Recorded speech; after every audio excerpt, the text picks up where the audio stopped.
is for the Sewing Connection, Series 15, Program 8. How many times have you looked through a ready-to-wear catalog and found the perfect outfit, the very thing you really need, and then a thorough search of the pattern catalogs turns up nothing? It's just not available? Well, realize when you sew, you can have anything you want. You just start with a basic, and then you, the designer, change it to whatever you want it to be. It's that easy. What we're going to do today is a few skirts and pants. And this is maybe sometimes a difficult area for you to fit, so start out by taking your measurements. And this isn't a once-in-a-lifetime thing. It is every time you make a new skirt or a new pair of pants, do take your measurements again just to check, because sometimes it kind of creeps up on you and you don't realize that you've put on a little bit. So do it frequently. I'm going to use this basic patterner here, the adjustable one, and in the book that accompanies it they have a nice measurement chart, and so all I need to do is fill that in, but I'm not even going to fill it in on my book chart. I'm instead just going to keep this blank, since the weight could fluctuate, and I'll just keep it here to remind me how many measurements or which measurements I need from time to time, and I'll keep all my actual measurements on a scrap of paper just so that I'll have them handy. Well, what we're going to be working with is this bond fit, and it's all adjustable, and I'll just loosen knobs everywhere and show you how it adjusts. Now, whatever size you are, we can accommodate that. And so it has a wide range of sizes. It just keeps moving out here wider. So you can see it will probably fit you, because this is only 1/4 the pattern. And it will also accommodate smaller people, because it goes all the way in this narrow. So whatever you are, it's going to work out for you. Now, as far as the measurements go here, when you measure this, remember that this is 1/4 of your measurement, because you'd have a right front, a left back, and a right back. So by the time you go all around, 4 times what we have here. So also on that measurement chart, it has your quartered measurements, so that you remember what your waist is and what your hip is for just the quarter of it. And then we can do whatever. Well, first of all, let's just make a basic skirt, because that's probably what most of your skirts are, just very plain and basic. So we're going to make that. And if we want to do any other changes, we can do a whole lot of others. Now, think of what else you might want to do, which we will probably do later. For just a basic skirt, I usually would put this right over on the fold of the fabric, right over on the edge, and cut it on the fold so that the whole front is in one piece, but not necessarily. If I wanted, for instance, to make a jean skirt, then I'd probably have a seam on the front, so I'd move it over a little bit, and I'd also probably want a fly front there for a zipper, and so I'd put this on and then go ahead and draw it, but I wouldn't have it on a fold. It would be a seam because of the different shape there. And usually the center back has a zipper, but not necessarily. It could be that instead of leaving a seam allowance here at the center back, maybe you'd want to put that on the fold, and maybe you'd rather have your zipper on a side seam. So it's all your choice. This is what's neat about being the designer. Have it however you want it, and it doesn't make any difference. We might also then want to put panels in this, or pockets in it, or perhaps a yoke on it. We can do anything, and so let's just get started and do a basic skirt. Well, I have to get my measurements on here first, and so with the knobs all loose, let me just make sure that I can tighten up most of them, because some of them I'm not going to be using for a basic skirt. So I'll tighten these on the outside. I'm not going to have it flared, so that's moved in, because I didn't flare it a minute ago. Let me show you, we can flare it also. If we want a flared skirt, it'll move way out to there, and so that's another option. But I'm going to get these out of the way and just use my waist measurements. And there are some windows that you watch, and there are 4 knobs that you loosen. I want to have loosened knobs 1 and 2 and 3 and 4 down here. And once they're loose, then we can move it in and out for size. So those are the basic measurements or adjustable places for size.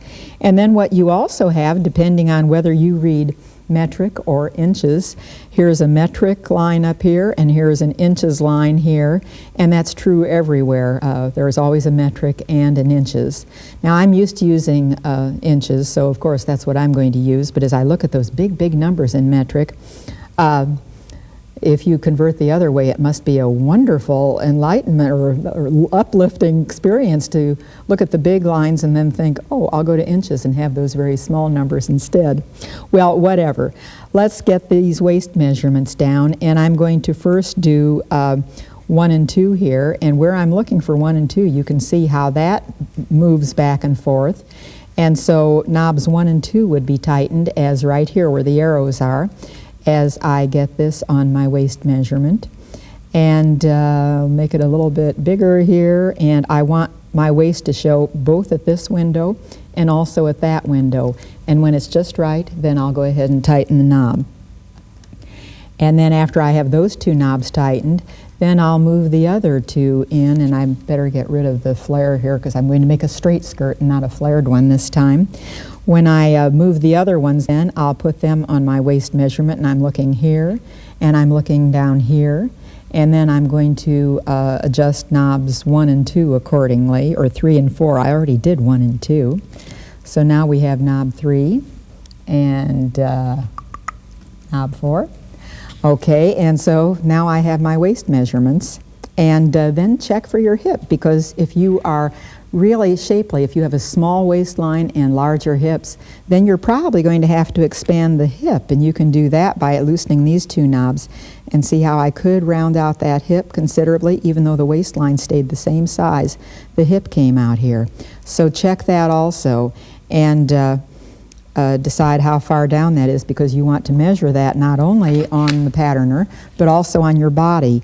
If you're going to measure this hip line that's right here, if it's about 8.5 inches down, if you want to measure that, then you better measure your body in the same place to make sure it's going to work out just right. And then whatever you measure at that spot, make sure that here it measures the same thing, and if it doesn't, then go ahead and adjust it, move it in or out until it does work out just right. Now, anytime you work with this patterner or any basic, it's going to be a sloper. It's going to be without seams. And so I want this to be on a fold at the center front, so I'm moving it way over to the edge of my fabric, or in this case my paper, since I'm not really using fabric. And so all I'll need to do is not trace up the front since it's on a fold. That's already a straight line. I'm just going to have to trace around the waistline and down the side seam here, and then we can add seam allowances, we can add a dart, we can do the other things that need to be done. So here I will trace the waistline and just go across here, and every time I come to an adjustable line, I'll just sort of lift my pen so it won't blip where I don't want it to. And I see when I moved it in, I moved this in a little bit too much, so I'll move it back out here just so that it smooths off, and go ahead and do that. And actually, this is going to be my stitching line, so instead of drawing a smooth line, just because perhaps you're used to seeing it like this, I'll go ahead and draw a broken line so that it's easier to think what I've done. Now, when we get down to the bottom, how long are you going to make that skirt? And if you don't have an easy time making that decision just by looking in the mirror, for goodness sake, go to your closet and pick out one of the skirts you really like and see what it measures. And whatever it is, make a little line right there. And if that's what you want it to be, then to trace the bottom, you would just move the patterner up and go ahead and trace the bottom of the skirt here. And that's going to be the fold line for the hem. So decide then how big a hem you want and add that to it. So we'll add, about 1.5 inches. Did your mother teach you way back when that you had to add plenty big hem for growing?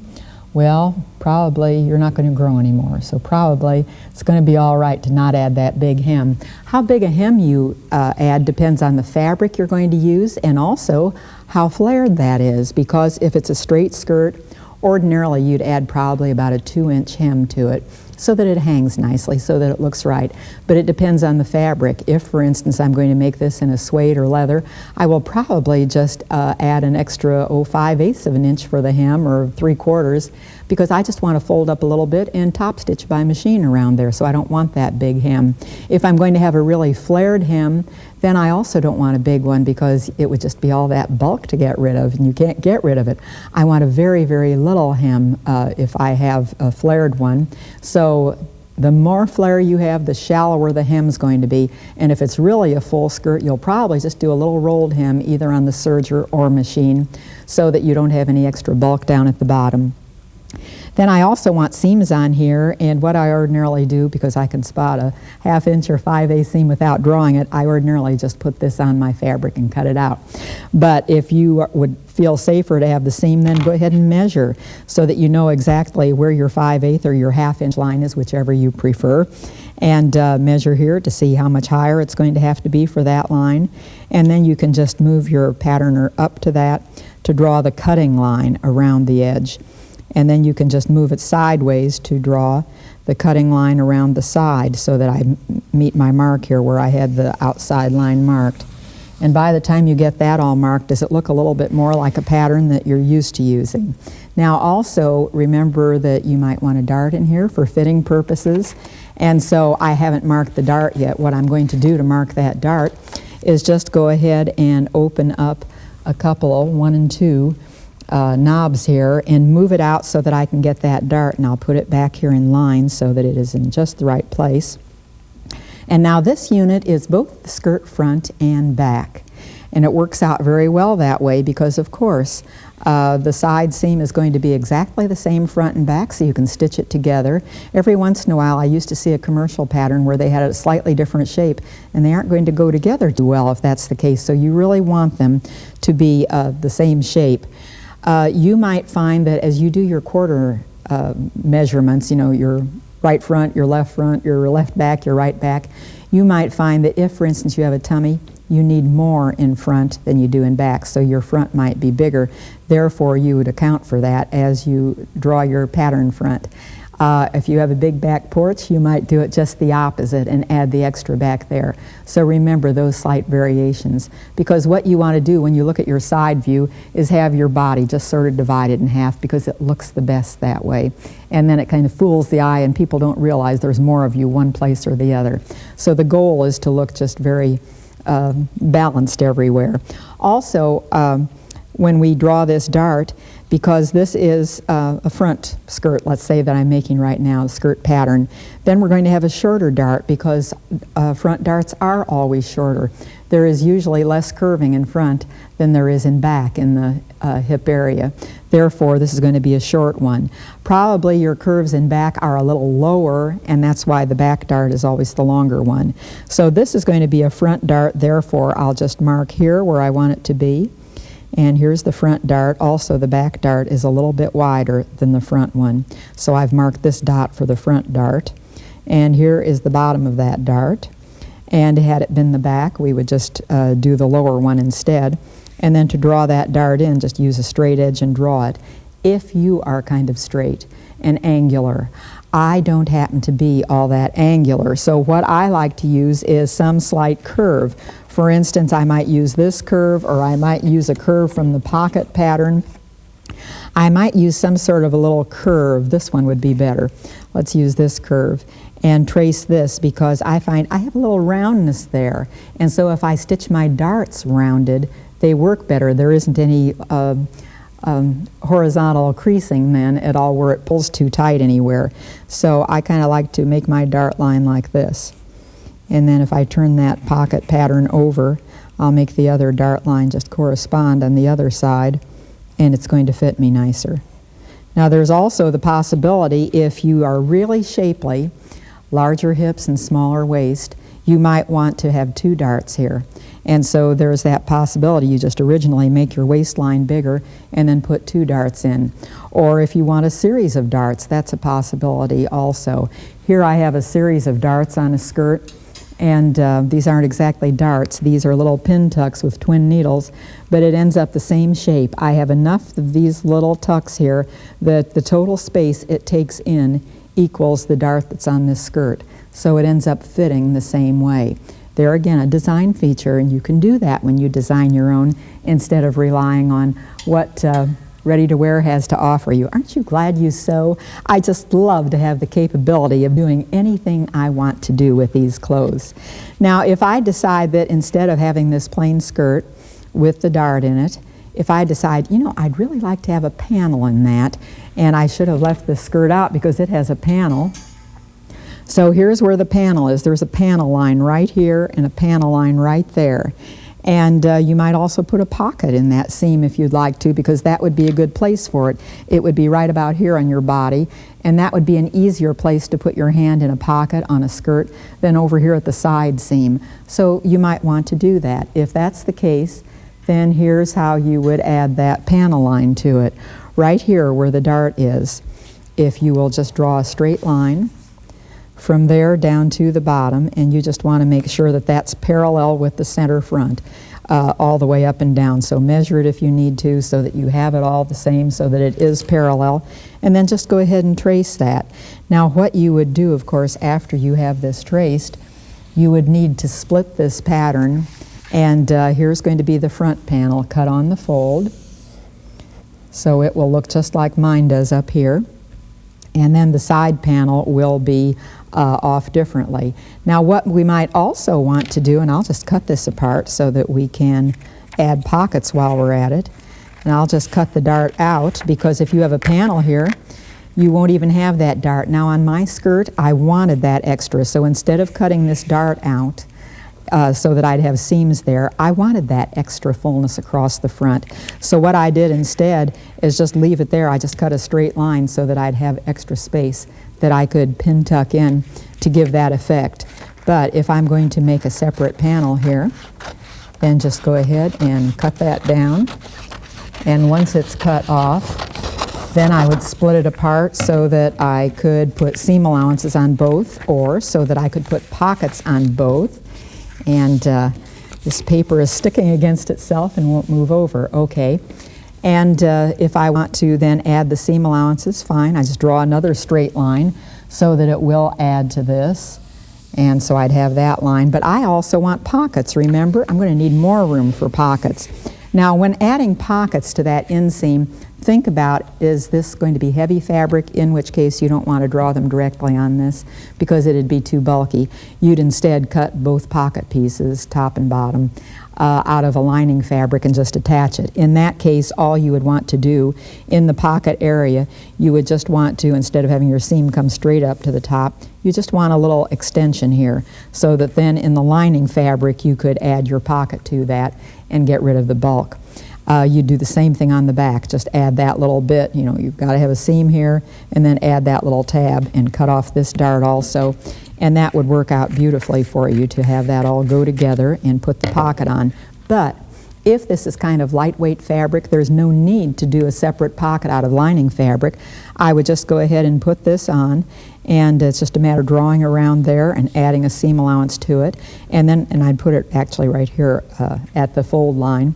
And then what's going to happen is that it will fold toward the center as you put your hands in your pockets, as you stitch it together, and everything's going to work beautifully. Would you like to have this flare? If that's the case, we can do that. Just decide how much flare you want. Let's say we want, maybe about 2 inches here. So we'd mark a 2 inch there, and we'd mark a 2 inch here. And then again, just take a straight edge, and we're going to draw it. Remember, this is already curved a little bit, which makes it very nice. It fits beautifully that way. So we'll just touch it up here at the curve and touch that line I drew down there and make a straight line out here. And then, of course, you'd add a seam allowance to that. We do the same on the other side. We just touch it here where it touches, or I'm just going to go ahead this side and put it out at the seam. Just remember what you're doing. When I do anything like this that needs a little concentration, I like to do this in solitude, so I prefer to do this when my family isn't sitting there visiting with me, so that I can think and know exactly what I'm doing and not forget anything. So there we've got a flared skirt with 2 panels. We'd have that 6-gore skirt and have the panels here. So that's one possibility. Another one might be, how about a yoke? A yoke is fun on some skirt, and here's one with a yoke on it. And the way I got that yoke was to, again, just begin with a basic pattern. And notice there are no darts, there's nothing in the yoke. Well, here's why there's nothing in it. I'll just get a different piece of paper here and go ahead and do this. And what I'm going to do for that yoke is draw my basic pattern. I'll put it back in shape and tighten some knobs, and I'm not even sure I have my waist, but it doesn't much matter. I'm just doing this for the principle of it. Okay, what I would do for that yoke, though, is go ahead and trace around the waistline, and then a yoke is something that you design, whatever shape you like. It might be a Western look that dips down, it might come to a point, it might be just curved. I'm going to decide this is my yoke line here, and I'd go ahead and draw the rest of the skirt. And then I just decide, okay, I want that yoke to come down, let's say to a point here. So I draw that point.